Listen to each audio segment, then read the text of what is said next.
All right. Who doesn't love new tires?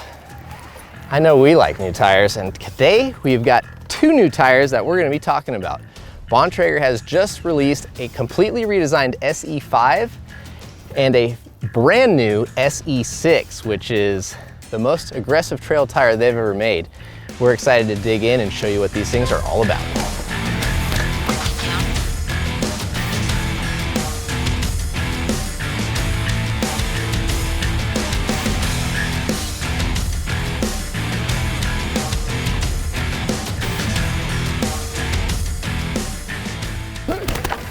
Bontrager set out to address a couple of key factors when it is redesigning the SE5. We sat down with some of their engineers and the tire development team and asked them specifically about those goals, as the SE5 was a tire that we had ridden, tested, reviewed, and for the most part enjoyed in the past.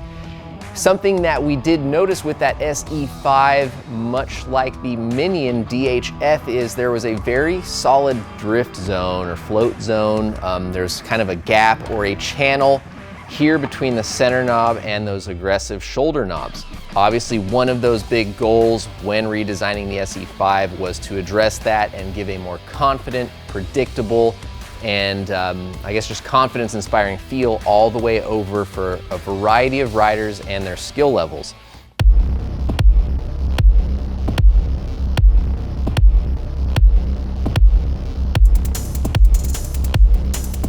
So most notably, when you look at the new SE5 compared to the old, you can see there's a very pronounced float channel, drift zone, dead spot, whatever you want to call that, which is going to give you a somewhat unnerving feeling before you fully engage those shoulder knobs. On the new SE5, Bontrager spaced out these center knobs, made them slightly wider, pushed them out to come into this transition zone and give a little bit better of a feel as you transition over to those shoulders. So it'll be less of a vague feeling and still a little bit more confidence and a little more of a predictive nature as that tire rolls over.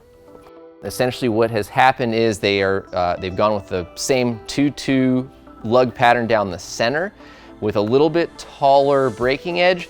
However, these center knobs have extended, they've widened a little bit and come out into this transition zone, and these shoulder blocks have gotten a little bit wider, kind of in this kick in here. So they've greatly reduced that float zone or that little drift channel in the center, which means a much easier and smoother transition. So there's some other really cool stuff that Bontrager is excited about and should prove to be some performance enhancing traits out on the trail.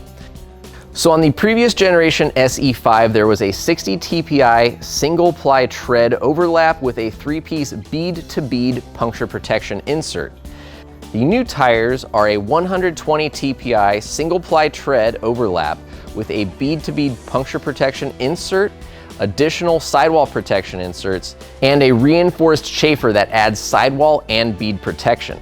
Bontrager's in-house test results showed a 15% increase in flat protection, as well as some notable increases in rolling speed. Other changes include the use of their dual compound technology. Now, Bontrager switched a lot of the ingredients up. They are now taking a lot more control of how their tires are made, what materials are used. And in the previous generation tires, they just relied on a harder rubber in the center and a softer rubber on the side knobs for traction in corners. What they're now doing is similar to what other brands have been doing, which is having a firmer base layer of rubber, which is a 70 durometer, and then a 50 on top of those. Obviously, there will be a little bit less of the 50 in the center and more of the 50 on the shoulders. And what that does is it allows better climbing, better braking traction in the center, also allows for great cornering traction. However, you now have a little bit of a firmer rubber below that soft 58 rubber on the shoulder and centers, so it's not gonna squirm, fold, and just offer a little bit more support in the tire. So all around, you're gonna have better grip, better traction, cornering, braking, and climbing. So next up is the SE6. One of the first things that we noted when we opened this thing up was that it had some striking similarities to other popular tires out on the market, not really a coincidence there. We did talk to the folks at Bontrager. They did set out to test some of the class leading tires, namely the Magic Mary and yes, the Assegai, which you can definitely see some inspiration from in this tire. So after establishing some of the class leading tires, Bontrager set out with a lot of ride time. They had testers on board, really taking notes and comparing some of those tires, where they performed, where they had some shortcomings.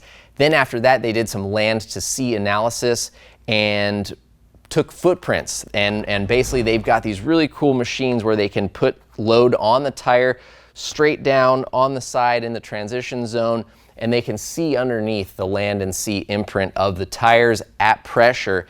And what they're able to do is map where the knobs are pressing, how they conform to terrain, and then make a tire that they thought would be the best version of this tire they could make. So after the ride characteristics had been established, the land-sea ratios had been verified, Bontrager got to work finalizing this tire. They were able to do it relatively quickly because after you do all that analysis and prep work, it's pretty easy to execute. And from there, it just became a matter of time of getting more riders out, testing and developing. It has a really cool 2-2-3 alternating center tread knob pattern with aggressive shoulder knobs. Now, this tire has a very full contact patch.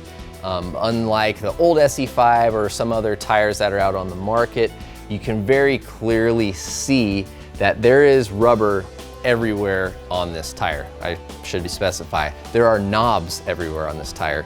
Obviously there's rubber 360 degrees because it's a tire. But there is no float zone, there is no wishy-washy feeling. You are engaging knobs everywhere you put this tire on the dirt, so long as you're upright. So this tire is definitely going to be a little bit slower rolling than the SE5. It's gonna be a great front tire. It's gonna be something that's gonna be suitable for riders in looser, wetter, possibly a little bit of muddy-ish terrain.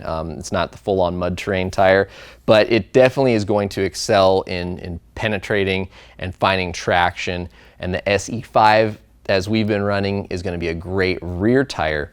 If you live in some harder pack, drier conditions, SE5 front and rear is going to be a great combo. Just like the SE6 could be great if you are in softer conditions. The initial improvements are noted for sure on the SE5 and this SE6. We're pretty confident that a lot of riders are going to be very stoked on this tire. It is affordable at $74.99 when compared to other high-end soft rubber, grippy options from other competitors. They are available in 2.5 width only. The SE6 currently is only available in a 29-inch diameter, whereas the SE5 is available in 27.5 or 29. There's a couple limitations there. We're totally fine with the 2.5 width. We've actually been running these on 2 of our Trek Rail e-bikes lately. We were, a little cautious as to how they would hold up with that 120 TPI versus 60, but only one puncture so far, and that was on a super rocky, very rough and dry trail, which has honestly done damage to just about every tire and from every brand that we've ever ridden on it. So far, it seems like our concerns about going from 60 to 120 TPI and durability aren't really valid at this point, so we look forward to kind of continuing to test these and verify that. The compliance and the sensitivity has definitely been noted and an improvement for sure. All right, so one last thing, weights. The SE6 29 2.5 is 1,045 grams, and the 29 SE5 is 1,026 grams. So obviously we're guessing that these extra knobs and rubber on here is gonna add up to that little bit of weight gain on this, but if you're looking for the most traction and grabbing you can get, that SE6 is gonna be cool. Thank you guys for tuning in and watching. Thanks to Bontrager for helping us make this video possible. Tires are a lot of fun. We really enjoy diving into these things. Obviously, they're one of the most important things on your bike. Having a good set of rubber underneath you is always important, and it's really fun to see how brands take other brands' inspiration, take rubber technology, take ingredients, and bake these beautiful magic rubber donuts that we all get to enjoy on the trail. So thank you guys for tuning in. We hope to see you out on the trails.